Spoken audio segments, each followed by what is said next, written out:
നമസ്കാരം, ഇൻഫെക്ട് ന്യൂസിലേക്ക് ഏവർക്കും സുസ്വാഗതം. ചരാചരങ്ങൾ ഗുരുവരങ്ങളായ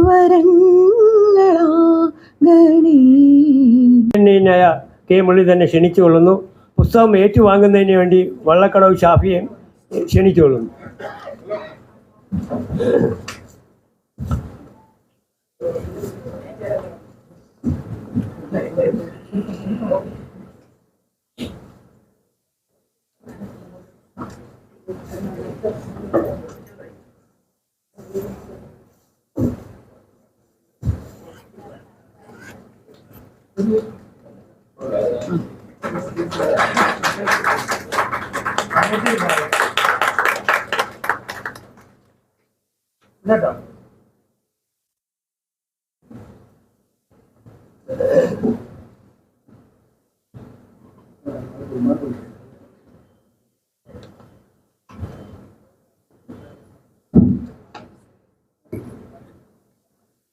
യോഗത്തിൻ്റെ അധ്യക്ഷൻ JC ഡാനിയൽ ട്രസ്റ്റിൻ്റെ ചെയർമാൻ ശ്രീ MR ബാബു അവറുകളെ, ഈ പുസ്തകം ജാതി, സെൻസസ് പിന്നെ സംവരണം എന്ന പുസ്തകം രചിച്ച ശ്രീ അഡ്വക്കേറ്റ് പൂഴിക്കുന്ന് സുദേവൻ അവറുകളെ, ഇതിൻ്റെ പ്രസിദ്ധീകരണത്തിന് നേതൃത്വം നൽകിയ അഡ്വക്കേറ്റ് വിനോദ് സെൻ, അതുപോലെ ആദ്യ വിൽപ്പന നിർവഹിക്കുന്ന ജില്ലാ പഞ്ചായത്ത് അംഗം ഭഗത് റൂഫസ്,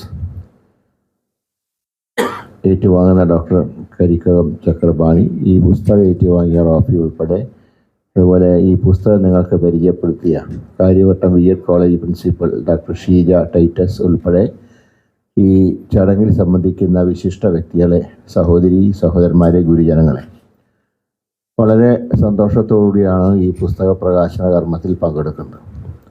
ജാതി, സെൻസസ് പിന്നെ സംവരണം എന്ന ശ്രീ പൂഴിക്കുന്ന് സുദേവൻ എഴുതിയ ഈ പുസ്തകം ഒരൊറ്റ നോട്ടത്തിൽ ഒന്ന് വായിച്ചു നോക്കാൻ മാത്രമേ കഴിഞ്ഞിട്ട്, അദ്ദേഹം മിനിഞ്ഞാന്നാണ് ഈ പുസ്തകം എൻ്റെ ഓഫീസിലെത്തിച്ചത്. ഇത് നല്ല ശ്രദ്ധയിരുത്തി വായിക്കേണ്ട ഒരു പുസ്തകമാണ്. കാരണം നമ്മുടെ ഭാരതത്തിലെ ആര്യന്മാരുടെ കടന്നുവരവ് മുതൽ ജാതിയുടെ പേരിലുള്ള സംഘർഷങ്ങളും സംവരണത്തിൻ്റെ തുടക്കം കുറിച്ച് എല്ലാം അദ്ദേഹത്തിന് വളരെ വിശദമായിട്ട് പ്രതിപാദിക്കുന്നുണ്ട്. അപ്പോൾ ഞാൻ ഈ പുസ്തകം ഒന്ന് വായിച്ചു നോക്കാൻ കാരണം, ഇതുപോലുള്ള സബ്ജക്റ്റുകൾ തൊടുമ്പോൾ കുറച്ച് പൊള്ളുന്നൊരു സബ്ജക്റ്റാണ്. അതുകൊണ്ട് മറ്റു കുഴപ്പങ്ങളൊന്നും ഇല്ലല്ലോ എന്നറിയാനാണ് ഒരു ഓട്ടപ്രദക്ഷിണം ആദ്യം ഞാൻ നടത്തിയത്. പിന്നെ വിനോദനാണ് എന്നോട് ഇതിനെക്കുറിച്ച് പറഞ്ഞത്, അതുകൊണ്ട് അബദ്ധത്തിൽ ചാടില്ല എന്നെനിക്ക് ഉറപ്പായിരുന്നു. പക്ഷേ ഇത് വായിച്ചപ്പോൾ എനിക്കൊരു കാര്യത്തിൽ സന്തോഷമുള്ളത്, ശ്രീ സുദേവൻ ഇത് വളരെയധികം ഹോംവർക്കൊക്കെ ചെയ്തതിന് ശേഷമാണ് ഈ പുസ്തക രചനയിലേക്ക് കടന്നത് എന്ന്. കേരളത്തിലെ ആദ്യത്തെ ജാതി, സെൻസസ് പിന്നെ സംവരണം എന്ന പുസ്തകമാണ് അഡ്വക്കേറ്റ് പൂഴിക്കുന്ന് സുദേവൻ രചിച്ചത്. പുള്ളി നെയ്യാറ്റിങ്കര തൊട്ടുവേണ്ടം വളരെ നല്ലൊരു അഭിഭാഷകനും നിരവധി പുസ്തകങ്ങൾ രചിച്ചിട്ടുള്ള ആളാണ്. ഞാനും സുദേവനും ഒരുമിച്ചൊരു സംഘടനയിലുണ്ടായിരുന്നു. ആ സംഘടനയിലുള്ള കലാ സാഹിത്യ പ്രവർത്തനങ്ങൾക്കെല്ലാം ഞാൻ മുൻകൈ എടുക്കുമ്പോൾ എന്നോടൊപ്പം ഉണ്ടായിരുന്നു. അക്ഷരങ്ങൾ സുദേവൻ സാർ എഴുതിയ ജാതി, സെൻസസ് പിന്നെ സംവരണം എന്ന പുസ്തകത്തിൻ്റെ പ്രകാശന വേദിയിലാണ്. വളരെ സന്തോഷത്തോടും ഏറെ അഭിമാനത്തോടും കൂടിയാണ് ഞാൻ ഈ പുസ്തകം നിങ്ങളുടെ മുമ്പിൽ അവതരിപ്പിക്കുന്നത്. ഈ പുസ്തകം വായിച്ചപ്പോൾ ഏറെ സന്തോഷം തോന്നി.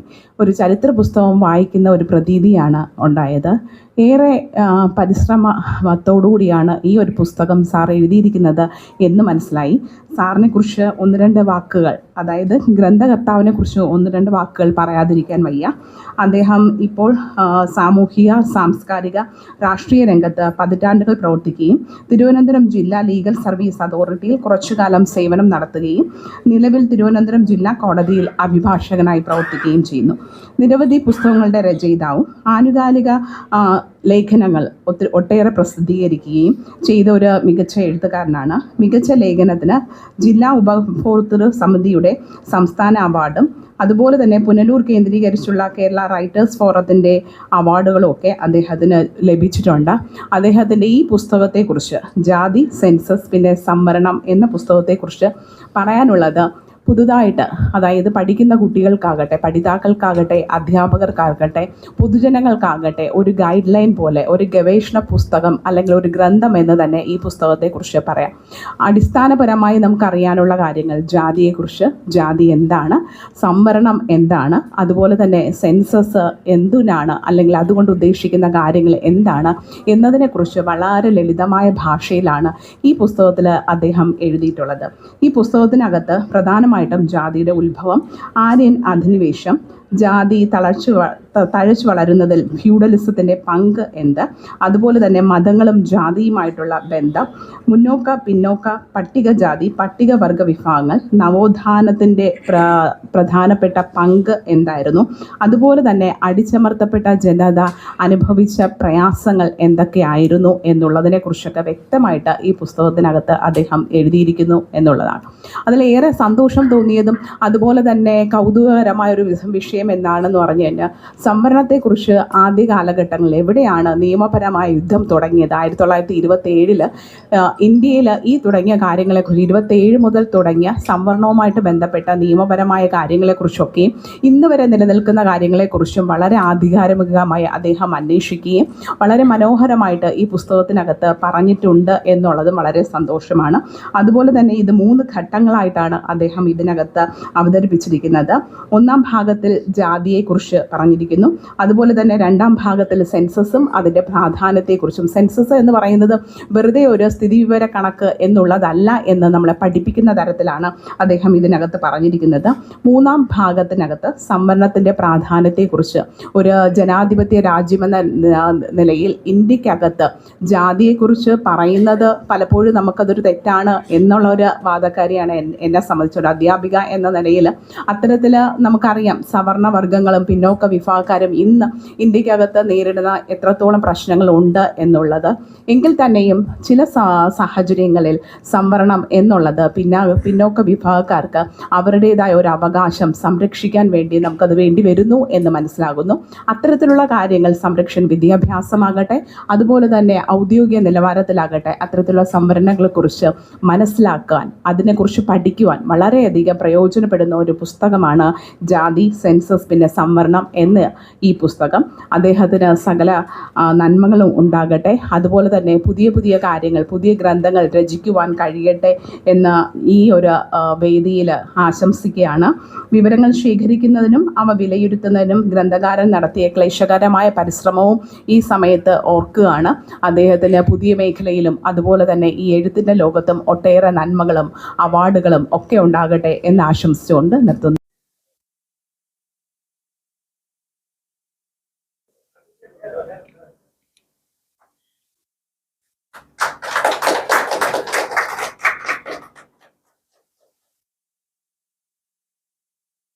അമ്മ ഇന്ന് മരിച്ച് സംസ്കാരം നടന്നുകൊണ്ടിരുന്നപ്പോഴാണ് ഞാൻ ഇവിടെ വന്നത്. അങ്ങനെ ഒരു ദുരന്തം കൂടി ഇതിനിടയിൽ വന്നതുകൊണ്ട് ഈ ബർത്ത്ഡേക്ക് എല്ലാ പ്രാധാന്യം എന്ന് മനസ്സിലാക്കിക്കൊണ്ടാണ് ആദ്യം ഇത് പറയാത്തത്. എങ്കിലും ഇതിന്റെ പുസ്തകത്തിന്റെ ഈ പ്രകാശനത്തിന് വളരെ നല്ലൊരു പ്രോത്സാഹനം കിട്ടിയിട്ടുണ്ട്. ഈ പുസ്തകത്തിന്റെ കണ്ടന്റിനെ കുറിച്ച് ചുരുക്കി ഡോക്ടർ ഷീജ ടൈറ്റസ് പറഞ്ഞുവെങ്കിൽ എനിക്ക് ആധികാരികമായി പറയാൻ ധാരാളം ഉള്ളത് കൊണ്ട് അതിവിടെ പ്രതിപാദിക്കാൻ പറ്റില്ല. പുസ്തകം നിങ്ങൾ വായിച്ചിട്ട് നിങ്ങൾ അഭിപ്രായം എന്നെ എഴുതി അറിയിക്കുകയോ ഫോണിൽ പറയുകയോ നേരിട്ട് പറയുകയോ ചെയ്യുന്നതാണ് കുറച്ച് ഉചിതമെന്ന് തോന്നുന്നുണ്ട്. അത്തരം വിഷയത്തിലേക്ക് കടക്കുന്നില്ല. എങ്കിലും ഞാനൊരു സമുദായ സംഘടനയുടെ കൂടെ സ്റ്റേറ്റ് തലത്തിൽ പ്രവർത്തിക്കുന്ന ആളെന്നുള്ള രീതിയിൽ ഇത്തരത്തിലുള്ള ജാതി സംവരണത്തിനും ജാതി സെൻസസിനൊക്കെ പ്രാധാന്യം കൊടുത്തേ പറ്റും. അതുകൊണ്ടാണ് അത്തരം മേഖലയുമായി ബന്ധപ്പെട്ട നിരവധി ആളുകളെ ഈ യോഗത്തിൽ ക്ഷണിച്ചത്. ഇത് ഒരു ചർച്ച ചെയ്യപ്പെടേണ്ട ഒരു പുസ്തകമാണ്. ഇന്നത്തെ വേദി ഇത് ചർച്ച ചെയ്യേണ്ട അല്ലെങ്കിൽ പോലും ഇത് പിന്നീട് ഒരു ചർച്ചയ്ക്ക് എഴുതാൻ കഴിയേണ്ട ഒരു പുസ്തകമാണ്. ഞാൻ എഴുതിയ ഒരു ഡസനിലേറെ പുസ്തകങ്ങളിലെ ഏറ്റവും വ്യത്യസ്തമായ ഒരു പുസ്തകമാണിത്. നിരവധി പ്രസിദ്ധീകരണക്കാർ പ്രസിദ്ധീകരിച്ചിട്ടുണ്ട്, ഞാൻ സ്വന്തമായിട്ടും പ്രസിദ്ധീകരിച്ചിട്ടുണ്ട്. അതിൽ നിന്നെല്ലാം വ്യത്യസ്തമായിട്ടുള്ള ഒരു പുസ്തകമാണ് ഈ ജാതി, സെൻസസ്, പിന്നെ സംവരണം. ജാതി ഉണ്ടെങ്കിൽ ആ ജാതിക്ക് സംവരണം കൊടുക്കണം. സംവരണം കൊടുക്കണമെങ്കിൽ സെൻസസ് അത്യാവശ്യമാണ്. സെൻസസ് നടന്നത് 1936 അന്ന് ബ്രിട്ടീഷുകാർ ഇന്ത്യ ഭരിക്കുന്ന കാലഘട്ടമാണ്. കേരളം രൂപീകരിച്ചിട്ടില്ലാത്ത കാലഘട്ടം. ആ കാലഘട്ടത്തിലാണ് ഇന്ത്യയിൽ ആദ്യമായി സെൻസസ് നടന്നത്. ആ നടന്ന സെൻസസിന്റെ അടിസ്ഥാനത്തിലാണ് ഇന്നും ജാതിക്ക് സംവരണം കൊടുത്തുകൊണ്ടിരിക്കുന്നത്. ഇന്ന് ജാതി സംവരണം എങ്ങനെ ഫലവത്തായി നടപ്പിലാക്കാൻ പറ്റും? അതുകൊണ്ട് നമുക്ക് സ്വാതന്ത്ര്യം കിട്ടി, ഭരണഘടന 50-ലുണ്ടായി, 56-ല് കേരളം ഉണ്ടായി, എന്നിട്ടും ജാതി സെൻസസ് നടത്തിയിട്ടില്ല. 36-ലെ ജാതി സെൻസസ് വെച്ച് ജാതിക്ക് സംവരണം കൊടുത്തുകൊണ്ടിരിക്കുന്നത്. അത് നടന്നിട്ടുള്ളത് SC/ST വിഭാഗത്തിൽ മാത്രമാണ് സെൻസസ് നടന്നിട്ടുള്ളത്. മറ്റ് വിഭാഗങ്ങൾക്കും സെൻസസ് നടന്നിട്ടില്ല. 142 കോടി ജനങ്ങൾ ഇന്ത്യയിൽ ഉണ്ടായിരുന്നിട്ടും 3000-ലേറെ ജാതികൾ ഇന്ത്യയിൽ ഉണ്ടായിരുന്നിട്ടും വ്യക്തമായ ഔദ്യോഗികമായ ഒരു രേഖ ജാതി സെൻസസിന്റെ പേരിൽ നടത്തിയിട്ടില്ല. ശ്രീ വിഷ്ണുപുരം ചന്ദ്രശേഖരി അടക്കമുള്ളവർ ആവശ്യപ്പെട്ടതിന്റെ കൂടെ ഫലമായി, രാഷ്ട്രീയപരമായി ചില രാഷ്ട്രീയ പാർട്ടികളൊക്കെ ആവശ്യപ്പെട്ടതിന്റെ ഫലമായി കേന്ദ്ര സർക്കാരിന് ജാതി സെൻസസ് നടത്തണം എന്നൊരു പ്രഖ്യാപനം നടത്തേണ്ടി വന്നു. 2026-ൽ നടത്തുമെന്നാണ് പറയുന്നത്. ആ ജാതി സെൻസസ് വരുമ്പോൾ മാത്രമേ ഇന്ത്യയിൽ എത്ര ജാതി ഉണ്ട്, ഓരോ ജാതിയിലെ അംഗസംഖ്യ എത്രയാണ്, അർഹതപ്പെട്ടവർക്ക് സംവരണം കൊടുക്കാൻ കഴിയുമോ ഇല്ലേ എന്ന് അവിടെയാണ് തീരുമാനിക്കുന്നത്. ഇതാണ് ഈ പുസ്തകത്തിനകത്തുള്ള ഒരു വിഷയം. പിന്നെ ജാതി എത്ര എണ്ണമെന്നും ഓരോരുത്തരുടെ അംഗസംഖ്യ എത്രയെന്ന് അറിയാതെ എങ്ങനെയാണ് ആ സെൻസസ് എടുക്കാതെ സംവരണം കൊടുക്കാൻ പറ്റില്ല. അപ്പൊ ഇപ്പൊ നടക്കുന്നത് അശാസ്ത്രീയപരമായ സംവരണമാണ്. ശാസ്ത്രീയപരമായ ഒരു സംവരണത്തിന് പ്രാധാന്യം കൊടുക്കണമെന്നും പുസ്തകത്തിനകത്ത് പറയുന്നുണ്ട്. ആ ശാസ്ത്രീയപരമായ സംവരണം കൊടുക്കണമെങ്കിൽ ജാതി സെൻസസ് തന്നെ നടത്തണം. സെൻസസ് നിരവധി കാലഘട്ടം മുതൽ നടക്കുന്നു. 1881 മുതൽ സെൻസസ് നടക്കുന്നുണ്ട് ഓരോ 10 വർഷത്തിൽ. ഇപ്പൊ 10 കൊല്ലം കൊണ്ട് നടക്കുന്നുമില്ല. അത് ചില സാങ്കേതികമായ തടസ്സങ്ങൾ, കോവിഡ് വന്നത് മുതലുള്ള കാര്യങ്ങളൊക്കെയാണ്. ആ സെൻസസ് അല്ല, സെൻസസിനകത്ത് ജാതി സെൻസസ്. അപ്പൊ ഈ ജാതികളുടെ അവസ്ഥ ശ്രീ മുരളീധരൻ ഉദ്ഘാടകൻ സംസാരിച്ചു, പലരും കൂടെ സംസാരിച്ചു. ഈ ജാതിയുടെ കുഴപ്പങ്ങളെ സംബന്ധിച്ചിടത്തോളം, ആ കുഴപ്പങ്ങൾക്ക് ഉള്ളിലെ കുഴപ്പങ്ങളെ സംബന്ധിച്ചിടത്തോളം ഈ ജാതി എങ്ങനെ ഉണ്ടായി എന്നുള്ള ഇപ്പോഴും ഗവേഷണം നടക്കുന്നുണ്ട്. ജാതി എങ്ങനെ ഉണ്ടായിരുന്നു, എന്റെ ഘട്ടത്തിൽ ജാതി എങ്ങനെ ഉണ്ടായെന്ന് ചോദിച്ചാൽ, ഇവിടെ മനുഷ്യരുടെ ഇടയിൽ 2 ജാതികളാണ്, ആണും പെണ്ണും എന്നാണ് നമ്മൾ ആദ്യം മനസ്സിലാക്കിയിട്ടുള്ളത്. ഇപ്പൊ ട്രാൻസ്ജെൻഡർ ഒരു പുതിയ വിഭാഗം കൂടി വന്നു, 3ാം ജെൻഡർ കൂടെ വന്നു. അങ്ങനെ 3 വിഭാഗം എന്ന് വേണമെങ്കിൽ പറയാം. ഇതല്ലാതെ എങ്ങനെ ജാതി മനുഷ്യനെ തിരിച്ചു എന്ന് ചോദിച്ചാൽ, നേരത്തെ ശ്രീ മുരളീധരൻ ഉദ്ഘാടകൻ സൂചിപ്പിച്ചു, അത് BC 3-ാം നൂറ്റാണ്ടെന്നാണ് ഞാൻ അന്വേഷിച്ചപ്പോൾ കണ്ടെത്താൻ കഴിഞ്ഞത്. BC നൂറ്റാണ്ട് ഇറാനിയൻ സംസ്കാരത്തിന്റെ ആളുകളായ പിന്നെ ആര്യന്മാർ, അവര് സെൻട്രൽ ഏഷ്യയിൽ നിന്നും BC 3-ാം നൂറ്റാണ്ടില് ഇന്ത്യയിൽ പ്രവേശിച്ചതായിട്ടാണ് പല രേഖകളിലും കാണാൻ കഴിയുന്നത്. ആ രേഖകളൊക്കെ ഒന്ന് പരിശോധിച്ചപ്പോഴാണ് അത് മനസ്സിലാക്കാൻ കഴിഞ്ഞത്. അങ്ങനെ വന്നവരാണ് ഈ ഇവിടെ ജാതി വ്യവസ്ഥയ്ക്ക് അടിസ്ഥാനം കുറിച്ചത്. അതാണ് ചാതുർവർണ്ണ്യം എന്ന് പറഞ്ഞത്. ബ്രാഹ്മണ, ക്ഷത്രിയ, വൈശ്യ, ശൂദ്രൻ എന്ന് പറയുന്ന ചാതുർവർണ്ണ്യം. ആ ചാതുർവർണ്ണ്യം എത്രയോ നൂറ്റാണ്ടുകൾ കഴിഞ്ഞിട്ടാണ് ആ ചാതുർവർണ്ണത്തിൽ നിന്ന് വീണ്ടും ജാതി വ്യവസ്ഥയിലേക്ക് മാറിയത്. ജാതി എന്ന് പറയുമ്പോൾ തൊഴിലിന്റെ അടിസ്ഥാനത്തിലാണ് വിഭജനം വന്നത്. ഉദാഹരണം പറഞ്ഞാൽ, ബാർബർ തൊഴിൽ ചെയ്യുന്നവരെ ബാർബർ എന്ന് പറയുന്നു. അതായത് മുടി വെട്ട് ഇങ്ങനെ നമ്മൾ ക്ഷൗരമൊക്കെ ചെയ്യുന്ന, അപ്പൊ അത്തരം ആളുകളെ ആണ് ബാർബർ എന്ന് പറയുന്നത്. അപ്പൊ അങ്ങനെ അതിൽ ഓരോരുത്തരെയും ജാതി അങ്ങനെ തൊഴിലിന്റെ അടിസ്ഥാനത്തിൽ തരംതിരിച്ച് അവരെയൊക്കെ വിഭാഗങ്ങളായി തിരിച്ചു. 4 വിഭാഗങ്ങളാണ് ജാതി എന്ന് പറഞ്ഞാൽ 5 വിഭാഗങ്ങളായി പിന്നെ തിരിച്ചു എന്നാണ് പറയുന്നത്.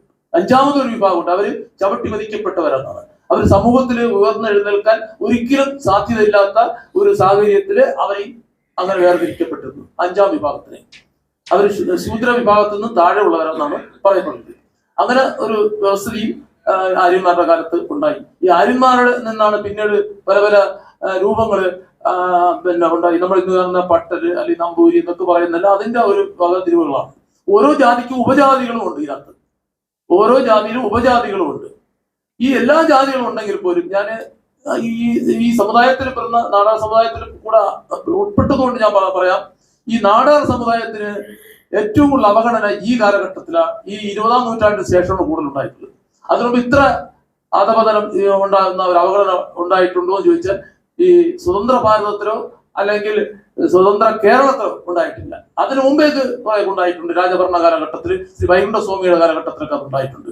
അത്ര ഒരു കാലഘട്ടത്തിൽ ഒരുപാട് അടിമത്തം ഈ സമുദായത്തിന് അനുഭവിക്കേണ്ടി വന്നിട്ടുണ്ട്. അത് ഈഴവ സമുദായത്തിലും അങ്ങനെ അനുഭവിക്കേണ്ടി വന്നിട്ടുണ്ട്. ദളിത് പിന്നോക്ക വിഭാഗക്കാർക്കൊക്കെ അത് അനുഭവിക്കേണ്ടി വന്നിട്ടുണ്ട് ആ കാലഘട്ടത്തിൽ. അതിൽ നിന്നൊക്കെ ഒരു മോചനം നേടാൻ നവോത്ഥാന നായകന്മാര് പരിശ്രമിച്ചിട്ടുണ്ട് എന്ന് ഈ പുസ്തകത്തിനകത്ത് ഞാൻ സൂചിപ്പിച്ചിട്ടുണ്ട്. അയ്യ വൈകുണ്ഠസ്വാമി തുടങ്ങി നിരവധി നവോത്ഥാന നായകർ, ചട്ടമ്പി സ്വാമികള്, ശ്രീ നാരായണ ഗുരു, അയ്യങ്കാളി, അതുപോലെ നിരവധി പ്രമുഖന്മാര് ഈ നവോത്ഥാനത്തിന് നേതൃത്വം കൊടുത്തിട്ടുണ്ടായി. അവരെല്ലാം ഈ ജാതി വ്യവസ്ഥയ്ക്ക് എതിർത്തവരാണ്. ഒരു പരിധിവരെ അത് വിജയിപ്പിക്കാനൊക്കെ അവർക്ക് നടന്നിട്ടുണ്ട്. സമബന്ധി ബോധനം തുടങ്ങിയ വിഷയങ്ങളിൽ കൂടെയൊക്കെ അത് പരിഹരിക്കാൻ ശ്രമിച്ചിട്ടുണ്ടെങ്കിൽ പോലും അത് 100% ജാതി വ്യവസ്ഥ ഇന്ത്യയിൽ നിന്ന് മാറ്റപ്പെട്ടിട്ടില്ല. ഇനിയും മാറാൻ നൂറ്റാണ്ടുകൾ എടുക്കുമെന്നാണ് ഇതിന്റെ കാഴ്ചപ്പാട്. അപ്പൊ അങ്ങനെ ജാതി വ്യവസ്ഥ നിലനിൽക്കുന്നിടത്തോളം കാലം ജാതിക്ക് സെൻസസ് നടത്തി കന്യാസ്മാർ കണക്കെടുത്ത് അതിന്റെ അടിസ്ഥാനത്തിൽ സംവരണം ഓരോ ജാതികൾക്കും ഡിവൈഡ് ചെയ്യണം എന്നാണ് പറയുന്നത്. അതല്ല ഈ പ്രസ്താവനകത്ത് പറയുന്നുണ്ട്. പിന്നെ കുറെ നിയമപ്രശ്നങ്ങളുണ്ട്. അതായത് ഈ ജാതി വ്യവസ്ഥ നടപ്പിലാക്കാൻ അല്ലെങ്കിൽ ജാതി സംവരണം നടപ്പിലാക്കാൻ ചില നിയമ തടസ്സങ്ങൾ ഉള്ളതായിട്ട് ചില പ്രമുഖന്മാരെന്ന് പറയുന്നവരുടെ ഭാഗത്തുനിന്ന് കേൾക്കാൻ പറ്റിയിട്ടുണ്ട്. പിന്നെ ജാതി വേണ്ട എന്ന് പറയുന്ന നിരവധി പേരുടെ വർത്തമാനത്തിലൂടെ മനസ്സിലാക്കാൻ പറ്റി. പക്ഷെ അവരുടെ ഉള്ളിൽ ജാതി കൊണ്ട് അതിന്റെ അവസാനത്തെ ഉദാഹരണമാണ് സാമ്പത്തിക സംവരണം. സാമ്പത്തിക സംവരണം ഇന്ത്യൻ ഭരണഘടനയില് അങ്ങനെ ഒരു വിഷയമേ പറയുന്നില്ല. ഇന്ത്യൻ ഭരണഘടനയ്ക്ക് അങ്ങനെ ഒരു ആർട്ടിക്കിളെ പറയുന്നില്ല സാമ്പത്തിക സംവരണത്തിന്റെ അവസ്ഥയെക്കുറിച്ച്. ആ സാമ്പത്തിക സംവരണത്തിന്റെ വിഷയം നടപ്പിലാക്കാൻ വേണ്ടിയാണ് സെൻട്രൽ ഗവൺമെന്റും സ്റ്റേറ്റ് ഗവൺമെന്റും കൂടി മത്സരിച്ചുകൊണ്ട് ഇന്ത്യൻ ഭരണഘടനയെ അമെൻമെന്റ് ചെയ്തത്, ഭേദഗതി ചെയ്തത്. അങ്ങനെയാണ് സാമ്പത്തിക സംവരണം അതിനകത്ത് പറഞ്ഞിട്ടുണ്ട്. അതിനെക്കുറിച്ച് 103-ാം ഭേദഗതിയിലൂടെ സാമ്പത്തിക സംവരണം 2019 നടപ്പിലാക്കിയത്. തീർച്ചയായിട്ടും ആ സാമ്പത്തിക സംവരണം അശാസ്ത്രീയമായ രീതിയിലാണ് അത് നടപ്പിലാക്കിക്കൊണ്ടിരിക്കുന്നത്. അങ്ങനെ ഒരു സാമ്പത്തിക സംവരണം വേണോ വേണ്ടേ എന്ന് ഈ പുസ്തകം വായിച്ചിട്ടും അല്ലാതെ പല കാര്യങ്ങളിലും ബന്ധപ്പെടുന്നവർ അത് ചിന്തിക്കേണ്ട ഒരു കാലഘട്ടം അതിക്രമിച്ചിരിക്കുന്നതാണ്. സാമ്പത്തിക സംവരണം വേണ്ട എന്ന് എനിക്ക് പറയാൻ പറ്റില്ല. ഞാനൊരു നിഷ്പക്ഷമായിട്ടാണ് ഈ പുസ്തകം രചിച്ചിട്ടുള്ളത്. ആരെയും അനുകൂലമായ പ്രതികൂലമായോ ചിന്തിക്കുന്ന ഒരു തരത്തിലല്ല ഞാൻ ആ പുസ്തകം രചിച്ചിട്ടുള്ളത്. ഞാനൊരു ഭാഗത്ത് നിൽക്കുന്നു ഉണ്ടെന്ന് മാത്രമേ ഉള്ളൂ. പുസ്തകം സത്യസന്ധമായി നിഷ്പക്ഷമായിട്ടാണ് ആ പുസ്തകം രചിക്കപ്പെട്ടത്. അതുകൊണ്ട് ആ പുസ്തകം നിങ്ങൾ വായിച്ച് നിങ്ങൾ വിലയിരുത്തണം എന്ന് മാത്രമാണ് ആ പുസ്തകത്തിന്റെ എനിക്ക് ഒരു മറുപടിയായിട്ട് പറയേണ്ടത്. പിന്നെ ഈ പുസ്തകത്തിന് വേണ്ടി സഹകരിച്ചവർ ശ്രീ അഡ്വക്കേറ്റ് സൂതൻ പോൾ എന്റെ സീനിയർ അഡ്വക്കേറ്റ് ആണ്. അദ്ദേഹം ഇന്ന് വരാൻ പറ്റാത്ത ഒരു രോഗം ബാധിച്ച് വീട്ടില് പുറത്തിറങ്ങാൻ പറ്റാത്ത അവസ്ഥ കിടക്കുന്നതുകൊണ്ടാണ് ഇന്ന് വരാത്തത്. അദ്ദേഹം ഇതിന്റെ അവതാരിക എഴുതിയിട്ടുണ്ട്. അദ്ദേഹം പുസ്തക ലേഖനങ്ങളൊക്കെ എഴുതുന്ന ആളും പുസ്തകങ്ങൾ തിരുത്തി കൊടുക്കുന്ന ആളൊക്കെയാണ്, ഒരു എഡിറ്ററും കൂടിയാണ്. അദ്ദേഹം ഒരു അഭിഭാഷകനാണ്, പിന്നെ എന്നൊക്കെ സീനിയറാണ്. അദ്ദേഹമാണ് ഇതിനകത്ത് അവതാരിക എഴുതിയിട്ടുള്ളത്. അദ്ദേഹം ഒരു താഴ്ന്ന സമുദായത്തിൽപ്പെട്ട ഒരാളാണ്, ഒരു പിന്നോക്ക വിഭാഗത്തിൽപ്പെട്ട ആളാണ്. അദ്ദേഹത്തിന് ജാതിയെക്കുറിച്ച് അദ്ദേഹം LLM പഠിച്ചപ്പോൾ അദ്ദേഹത്തിന് ജാതിയുമായി ബന്ധപ്പെട്ട് ചില അതിനകത്ത് അസൈൻമെന്റ് മറ്റൊക്കെ ചെയ്യാനുള്ള സാഹചര്യം ഉണ്ടായതുകൊണ്ട് അദ്ദേഹത്തിന് താല്പര്യം ഉണ്ടായിരുന്നു. അതുകൊണ്ടാണ് അദ്ദേഹത്തിനെ കൊണ്ട് തന്നെ അവതാരിക എഴുതാൻ കഴിഞ്ഞത്. നല്ല ഒരു ബെസ്റ്റ് അവതാരികയാണ്. ചുരുക്കി ആണ് പ്രതിപാദിച്ചിട്ടുള്ളത്. പിന്നെ ഈ പുസ്തകത്തിന്റെ ആദ്യത്തെ ഘട്ടം ആരംഭിക്കുന്നത് ശ്രീ റീന വഞ്ചൂര് കോടതിയുടെ ഓപ്പോസിറ്റ് പ്രവർത്തിക്കുന്ന ഇൻസ്റ്റാൾസ് കമ്പ്യൂട്ടർ സെന്റർ നടത്തുന്ന ആളാണ്. ഞാൻ കുറച്ചു കാലത്തെ പരിചയങ്ങളേ ഉള്ളൂ. റീനയാണ് ഈ പുസ്തകത്തിന്റെ ലേഔട്ട് അല്ലെങ്കിൽ ആദ്യത്തെ പ്രാഥമികമായ DTP വർക്ക് നടത്തിയത്. റീനയുടെ മകനും ഇതിന്റെ ഏറ്റവും പുറകെ ഇരിക്കുന്നുണ്ട്. ഇപ്പൊ നമ്മൾ ആദരിച്ചു. പക്ഷെ അതൊരു ഉപകാരം റീനയ്ക്ക് ഞാൻ കരുതി വെച്ചിട്ടുണ്ട്. അത് ഇന്നൊരു ചെറിയ രീതിയിൽ അത് കൊടുത്തു മാത്രമേ ഉള്ളൂ.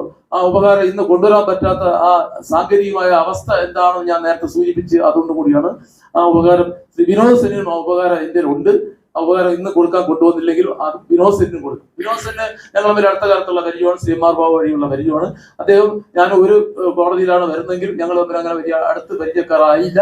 അത് ഈ അടുത്ത കാലത്തുള്ള ഈ 8 മാസത്തിനകത്തുള്ള പരിചയമുള്ളൂ.